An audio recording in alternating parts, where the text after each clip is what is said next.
Never was the relationship between humans and technology so close. But for cyborgs, it's not close enough. They merge their bodies with technology. I'm a cyborg, so I've created a new sense and a new organ, and I've designed my perception of reality. I have an implant here, and I use my implant on a daily basis. Without it being medically necessary, cyborgs inject magnets into their fingers, plant chips under their skin. They implant technology. We're not simply loonies with crazy ideas, we're people who are trying to shape the future. Now we do like 100 a month, maybe. So the exponential growth is catching on. So as soon as there's 100,000 users, we're gonna have 200K, 400K, 800K, 2 million, 8 million, 16 million. Will it be normal in the future to upgrade our bodies, or are we already there?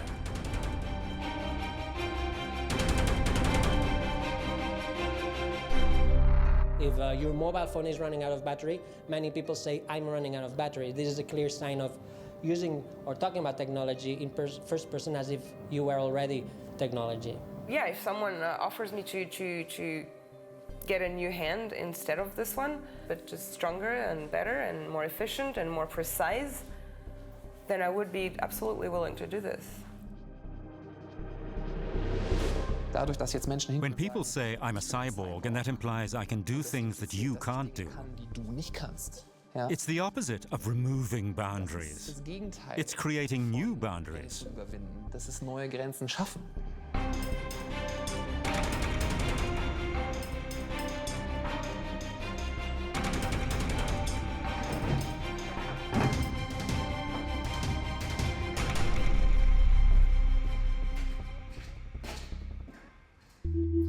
Harbison is, as he says, the world's first officially recognized cyborg.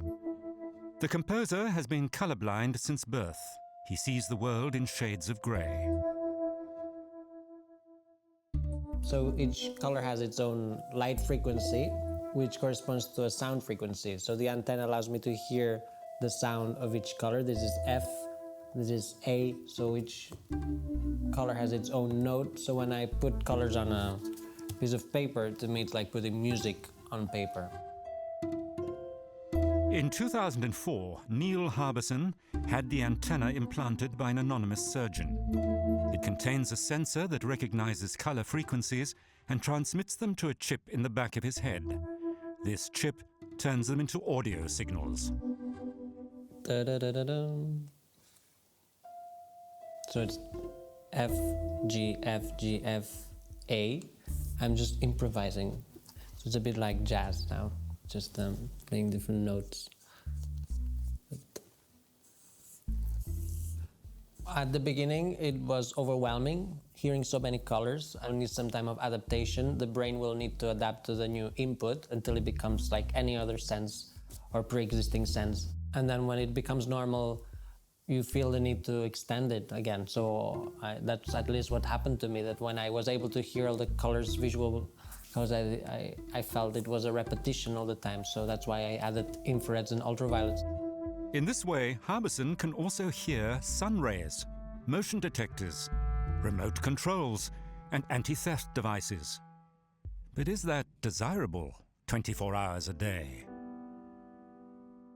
So the antenna is always on, there's no switch. At night, when I turn off the lights, there's usually no color, so there's silence, but the internet is on, so people can still send colors to my head while I'm asleep. So if this happens, they can color my dreams.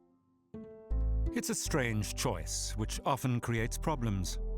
Harbison fought with the British authorities for a long time before he was allowed to include the antenna in his passport.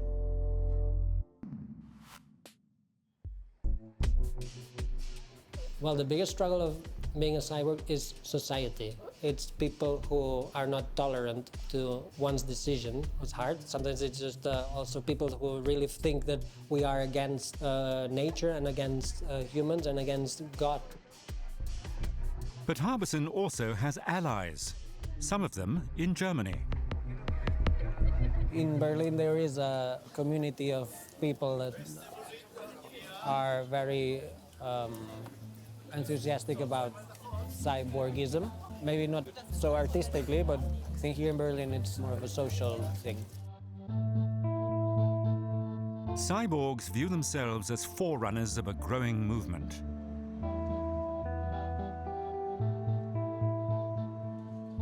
Oliver Wawrzinek belongs to the Berlin Cyborg Society. Cyborgs need vitamins too. Wawrzinek is a chocolate maker and member of the Pirate Party, and he intends to turn himself into a cyborg.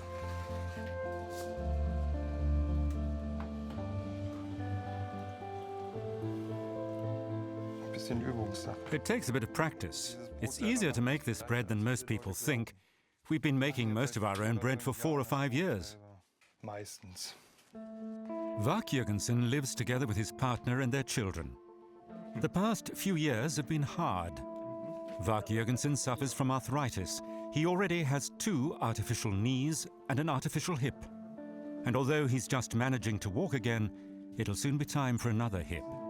He wants to upgrade this one.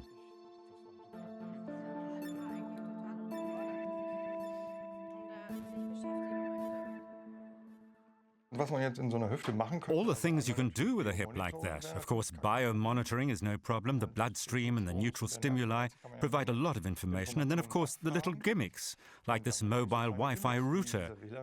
Or I have a smartphone in my pocket next to the artificial hip and it gets charged when I move, or from the heat of my blood. Just don't get something healthy removed to get something better. No, of course not. Nothing's as good as the original. Would you think it cool if Ollie had a Wi-Fi router in his hip? A free radio router with Wi-Fi wherever I happen to be. Cool. Then you wouldn't be the rain god, you'd be the Wi-Fi god, but you're that already. I don't know. Nobody would believe me. How do people get such ideas? For as long as I've known him, he's wanted, like a little boy, to be connected to the internet, like in science fiction. He's had this idea ever since I've known him. Anything that's possible that would upgrade his body, he would do immediately.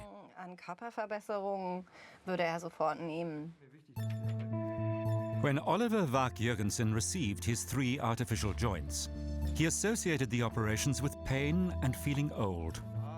It would be different if they built in a wireless charger for his smartphone, he says. That would be cool. A form of avant-garde, blazing a trail. It would take a lot of pressure off me. Of course, on the one hand, this is the 4th time, so I know what to expect. But if they were going to build in some gimmick, it would make it easier. But German law does not permit implants with supplementary functions. So Wawrzinek has been in direct contact with manufacturers for months. In Germany, an implant is just an implant. You don't play with it. That's the current view. And of course, it has to be cracked. We want to reach the people who make these decisions, who can also say, wait a minute, here's a gap that needs to be filled. You need to get your toe in the door, and if the manufacturers don't respond, others will. At some time in the future, will artificial spare parts be able to do more than the originals? This question obsesses Bertolt Meyer. He was born without the lower half of his left arm and wears an artificial hand. Probably the best that's currently available.